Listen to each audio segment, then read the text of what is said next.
अस्सलामुअलैकुम दोस्तों, क्या हाल है। Welcome to my YouTube channel easy to learn with Ehsan. उम्मीद है कि आप सब खैरियत से होंगे। मैं आज आपके लिए फिजिक्स 101 फाइनल टर्म प्रिपरेशन 2025 की लेटेस्ट वीडियो लेकर आया हूँ।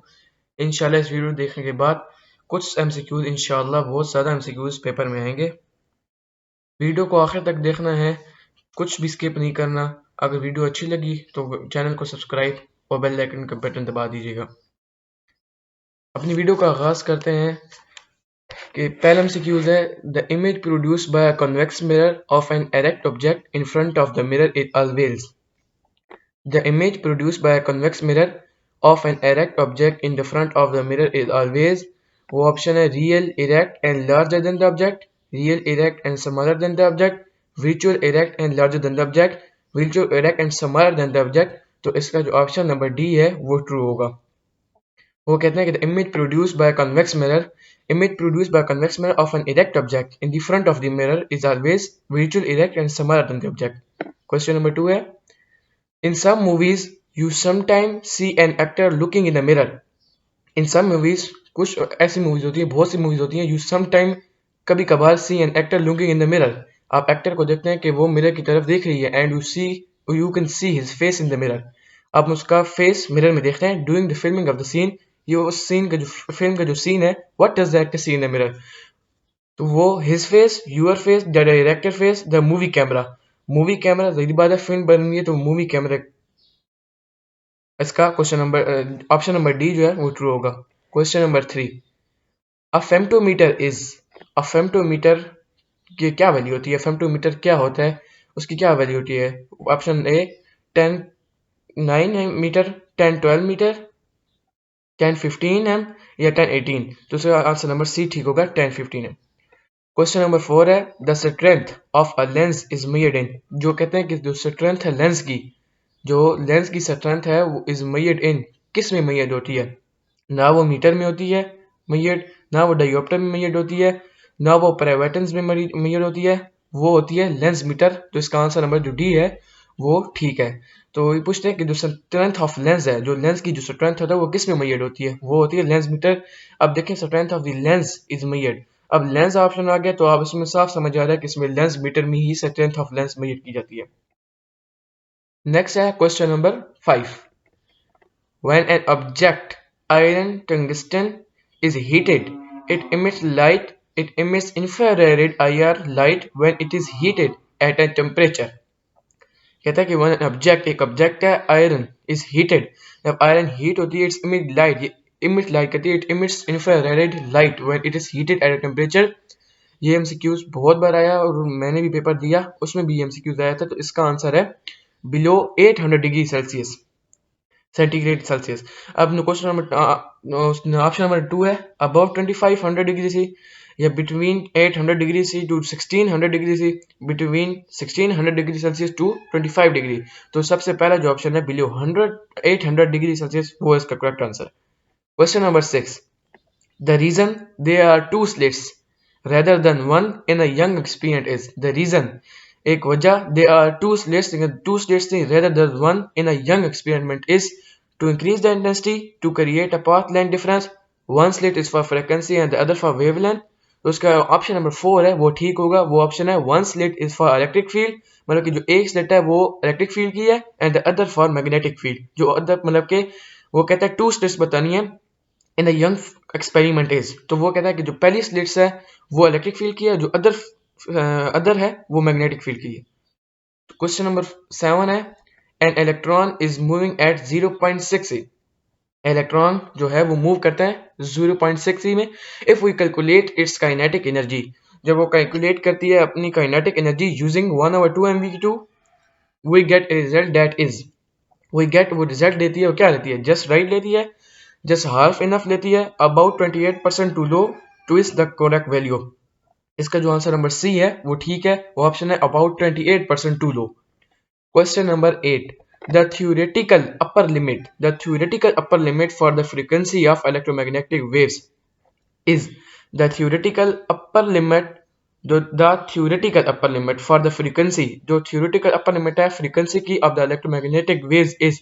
तो वो ऑप्शन क्या होगा, बोथ नहीं, नॉन ऑफ दीज भी नहीं, just slightly greater than that of red line? No, ये है there is a no upper limit. Answer number ए इसका करेक्ट आंसर है। नेक्स्ट है question number 9। One revolution is the same है, जो वन रेवोल्यूशन है वो किसके सेम है? 1 रेडियन की भी नहीं है, 57 रेडियन की भी नहीं है, पाई ओवर 2 रेडियन की भी नहीं है, तो उसका जो आंसर नंबर 4 है वो करेक्ट ऑप्शन है। One revolution is the same as 2 pi ready, यानी कि rad are ready stand for radians. आगे नेक्स्ट क्वेश्चन है क्वेश्चन नंबर 10। वो है for a body to be in equilibrium under the combined action of several force. For a body to be in equilibrium under the combined action of several force, पहला है all the forces must be applied at the same point. All the forces must be applied at the same point, ये दोनों option एक जैसे दे दिए। All of the force from pairs of equal and opposite force, इसका answer number 4 ठीक है कि कहते हैं कि for a body to be in equilibrium under the combined action of several force, any two of these, इसका option है answer number D, any two of these forces must be balanced bye a third force. Next question हमारे पास question number 11। ये question तकरीबन विचुअल university के जिन paper आते हैं उनमें ये मोस्ट इंपॉर्टेंट एमसीक्यूज है, ये इसको सही से देखना है, पक्का आता है बिल्कुल। तो ये पूछते हैं कि capacitor C1 and C2 are connected in series. जो कैपेसिटर C1 और C2 है वो कनेक्टेड होता है सीरीज में, कनेक्ट होता है। The equivalent capacitance is given by, जो equivalent capacitance is given by वो C1 by C2 है, 1 by C1 plus C2 है, C1 C2 divided by C1 plus C2, तो ये आपका करेक्ट ऑप्शन है आंसर नंबर सी। और डी है C1 plus C2 C1 C2, तो ये ऑप्शन आपका गलत है। अब यहाँ पे डी ऑप्शन में उन्होंने C1 C2 को दूसरी साइड ऑपोजिट साइड में ले गए, तो ये आंसर आपका गलत है। तो करेक्ट आंसर है C1 C2 divided by C1 plus C2, correct answer number C. Next question number 12 है if the potential difference across a resistor is double. If the potential difference across a resistor, जो potential difference है across resistor जब double हो जाए तो वो क्या होता है? तो वो करंट हार्ड हो जाता है, रेजिस्टेंस हार्ड हो जाती है, करंट डबल हो जाता है, या रेजिस्टेंस डबल। कहते हैं कि जब the potential difference across resistor, मतलब कि जो potential difference across resistor is double, जब रेजिस्टर डबल हो जाए अक्रॉस पोटेंशियल डिफरेंस पे, तो वो भी क्वेश्चन आंसर नंबर सी ठीक है, वो करंट डबल हो जाता है। जब रेजिस्टर डबल हो जाए potential difference across potential difference, तो करंट भी डबल हो जाता है। Answer number C is correct. Next question number 13 है हमारा by using only two resistor. वो कहते हैं यूजिंग ओनली टू, आपने सिर्फ 2 रेजिस्टर इस्तेमाल करने हैं, वो कौन से? R1 R2। A student is able to obtain resistance 3 ohm, 4 ohm, 12 ohm and 16 ohm. The value of R1 and R2 in ohms are, तो वो क्या वैल्यू होगी? वो answer number D correct answer है 4 and 12। 3 and 4 भी नहीं, 2 and 12 भी नहीं, 3 and 16 भी नहीं, 4 और 12 ऑप्शन आपका करेक्ट ऑप्शन है। मैं आपको हाईलाइट करके देता हूँ, आपका option number D is a correct option. ठीक है, अब मैं साथ साथ हाईलाइट भी करते जाता हूँ, आप एक बार देख लें। तो इसका आंसर नंबर डी करेक्ट है। नेक्स्ट कहते हैं कि question number 14 Faraday law state that induced EMF is proportional to. Faraday law कहता है कि जो इंड्यूस्ड ईएमएफ है वो प्रोपोर्शनल टू किसके है? तो ना the rate of change of electric flux की भी नहीं है, rate of change of electric field की भी नहीं है, rate of change of magnetic field भी नहीं है, वो है the rate of change of magnetic flux. ये आपका करेक्ट ऑप्शन है। कहता है कि Faraday law state that an induced EMF is proportional to induced EMF proportional to है, वो ऑप्शन मैं हाईलाइट करता हूँ, the rate of change of magnetic flux। Only 1 minute, वो ऑप्शन क्या है आपका? The rate of change of magnetic flux. Answer number D आपका करेक्ट है। नेक्स्ट क्वेश्चन नंबर 15 है आपके पास अ जनरेटर सप्लाइज 100 वोल्ट। एक जनरेटर सप्लाई करता है 100 volt to the primary coil of transformer. A generator supply 100 volt करता है to the primary coil of the transformer. The primary has 50 turns and the secondary has 500 turns. वो कहता है कि एक जनरेटर है वो 100 वोल्ट सप्लाई करता है प्राइमरी कोल ऑफ ट्रांसफार्मर, तो वैल्यू जो प्राइमरी की है वो 50 टर्न्स है एंड द सेकेंडरी है 500 टर्न। द सेकेंडरी वोल्टेज, तो वो क्या होगी? वो ना ही 500 वोल्ट होगी, ना 250, ना 100, वो होगी 1000 वॉट। ठीक है, तो वो आंसर नंबर हमारा D is correct, 1000 watt.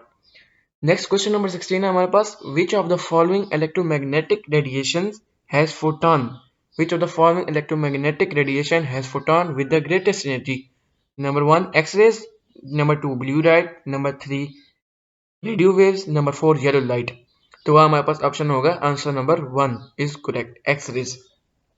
Next question number 17 है हमारे पास, we desire to make an LC circuit, we desire to make an LC circuit that oscillates at 100 Hz using an inductance of मतलब के oscillates 100 Hz use करती है inductance of 2.5 है, we also need a capacitance। तो हमारे पास answer होगा 100 mu F. वो कह देते हैं कि इस ये जो साइन है इसको कह सकते हैं कि आप बताएं कि इस साइन का मतलब क्या है, तो इसको हम क्या कहते हैं, म्यू, म्यू एफ। तो हमारे पास जो आंसर नंबर डी है इसका वो करेक्ट ऑप्शन है, 100 mu F. Next question number 18 है, the wavelength of red light is 700 newton metre, N M stand for newton metre. The wavelength of red light, जो wavelength है रेड लाइट की वो 700 newton metre है, इस frequency क्या होगी, तो वो हमारे पास होगी 4.30 मल्टीपल 105 हर्ट्ज। तो आंसर नंबर 3 इज मतलब कि answer number C is correct. Question number 19 है, which of the following statement is not true about electromagnetic waves। Paper में बहुत ऐसे सवाल आते हैं कि वो आप लोग को उलझाने के लिए, वो कंसेप्ट आपका चेक करने के लिए वो आप लोग क्वेश्चन को पढ़ते हैं, लेकिन ये जो बीच में लफ्ज होता है ना, ये वाला, इसको आप लोग नहीं पढ़ते। वो पूछ रहे हैं कि ये आप नहीं पढ़ते और फिर आप तुक्के पे कोई सवाल जवाब लगा देते तो वो उसका कोई फायदा नहीं होता। अब ये पूछ रहे हैं विच of the following statement, which of the following statement है जो नॉट ट्रू अबाउट, जो इलेक्ट्रोमैग्नेटिक वेव्स के बारे में ट्रू नहीं है। Electromagnetic waves can not travel through space, ठीक है। Electromagnetic waves satisfy the Maxwell, ये मैक्सवेल लिखा हुआ है, मैक्सवेल इक्वेशन, ठीक है। The reception of the electromagnetic waves require an antenna, ये भी ठीक है। तो ऑप्शन नंबर डी जो है वो गलत है, वो कहता है direct magnetic radiation for a burning candle is unpolarised. तो ये ऑप्शन नंबर डी है, ये स्टेटमेंट नॉट ट्रू है about electromagnetic waves. Next question number 20 है, radio waves and light waves are. अब ये सवाल पेपरों में बहुत बार आता है, तो ये सवाल पूछते हैं कि रेडियो वेव्स जो हैं और लाइट वेव्स आर वो कौन सी होती हैं। वो ट्रांसफर वेव्स भी नहीं होती, नन ऑफ दीज भी नहीं है इनमें से, लॉन्गिट्यूडनल वेव्स भी नहीं होती, वो होती हैं इलेक्ट्रोमैग्नेटिक एंड ट्रांसफर वेव्स। ये सवाल बहुत बार आ चुका है, इस सवाल को सही देखना। कहता है कि radio waves and light waves are, answer number D electromagnetic and transfer waves both, यानी कि दोनों। Next question number 21 है, an ideal gas expand into a vacuum. An ideal gas expand into a vacuum in a rigid vessel. An ideal gas expand into a vacuum in a rigid vessel. As a result, there is a change in entropy. तो option number A is correct. तो वो क्या होगा, कहते हैं सवाल पूछते हैं कि an ideal gas expand into a vacuum. An ideal gas expand into in a rigid vessel. As a result, there is a answer number ए है वो ठीक है। आंसर नंबर 2 भी गलत है, मतलब कहता है कि an increase of pressure, a change in temperature, a decrease of internal energy। तो ये ऑप्शन हमारे पास गलत है, तो answer number A is correct, a change in entropy. Next question number 22 है, द स्टैन गेरलच एक्सपेरिमेंट। जो द स्टैन गेरलच एक्सपेरिमेंट है वो मेक यूज ऑफ, उसने जो कहते हैं कि द स्टर्न गेरलच एक्सपेरिमेंट जो था उसने क्या यूज किया था, ऐसे क्या यूज किया था उसने, स्ट्रॉन्ग यूनिफॉर्म इलेक्ट्रिक फील्ड भी नहीं की, स्ट्रॉन्ग यूनिफॉर्म मैग्नेटिक फील्ड भी उसने यूज नहीं की, strong non uniform electric field नहीं की, बल्कि उसने की थी strong non uniform magnetic field उसने अपने एक्सपेरिमेंट में यूज की थी। किसने की थी, द स्टैन गेरलच ने। तो आंसर नंबर जो डी है is correct option. Next question number 23। Question number 23 है, a net torque applied to a rigid object always tends to produce answer by A rotational inertia, answer B linear acceleration, answer C rotational equilibrium, answer D angular acceleration. तो option number 4 जो हमारे पास है D option is correct option. A net torque applied to a rigid object always tend to produce angular acceleration.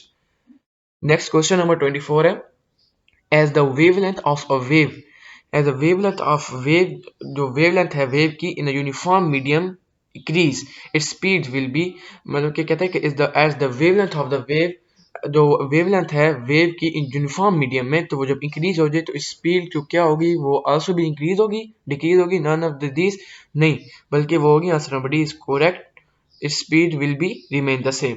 Answer number D is correct option. Next question number 25 है, an organ pipe with both ends open is 0.85 meter long. Assuming that the speed of sound is 340 ms, the frequency of the third harmonic of this pipe is वो हमारे पास होगा 600 Hz. Answer number D is correct. Answer question number 26 है, room temperature is about 20 degrees. Room temperature is about 20 degrees on the Kelvin scale, Celsius scale, absolute scale, या Fahrenheit scale. तो answer number B is correct. Room temperature is about 20 degrees on the Celsius scale.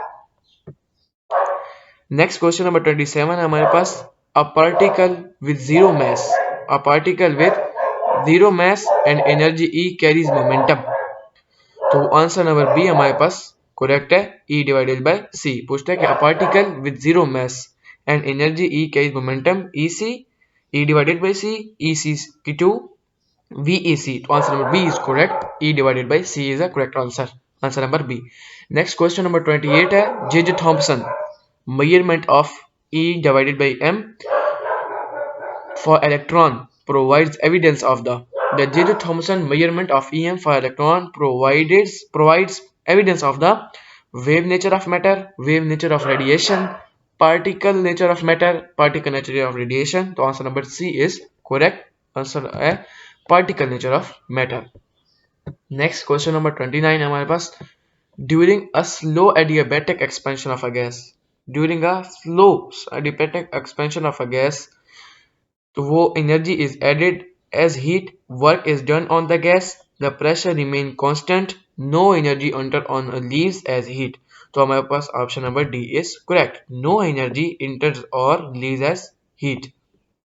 Next question number 30 हमारे पास, a force of 5000 N is applied outwardly to each end of 5.0 meter long rod with a radius of 34.0 centimeter and a Young modulus of 125 multiple 108 nm2, the elongation of the rod is, तो elongation of the rod क्या होगी, वो होगी answer number ए, वो 0.55 millimetre होगी, 1.42 millimetre होगी, 2.24 mm होगी, 0.56 nm होगी। तो वहां पास आंसर नंबर ए, तो वो 0.55 मिलीमीटर ऑप्शन होगा। Answer number A is correct.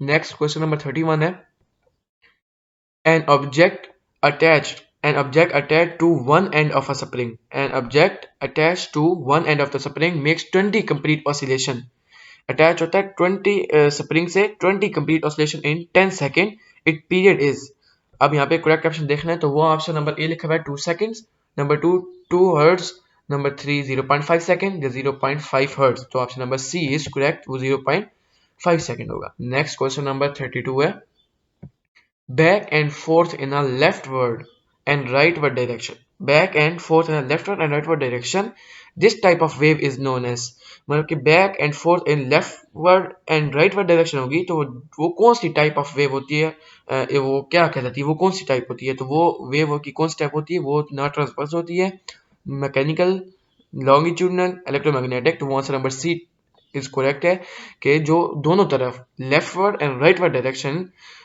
तो वो जो वेव होती है उसको हम लॉन्गिट्यूडनल वेव्स कहते हैं। Answer number C is correct, ये लिखा है ना, आंसर नंबर सी इज हमारे पास करेक्ट है। नेक्स्ट क्वेश्चन नंबर 33, वो हमारे पास कहते हैं कि the flow rate of blood through the average human aorta is about 9.0101 centimeter 3 second if the aorta has radius of 1.0 centimeter. What is the velocity of the blood flow? तो वो option है 14 centimetre, 32, 37 या 29 centimetres. तो वहां हमारे पास option number D is correct, 29 centimetre divide by S. Next question number 34 है, metal pipes used to carry water sometime burst in the winter because, वो ऑप्शन है metal contracts more than water, metal become brittle when cold, water expands when it freezes, outside of the pipe contracts more than the inside, तो answer number 3 हमारा correct होगा, सी number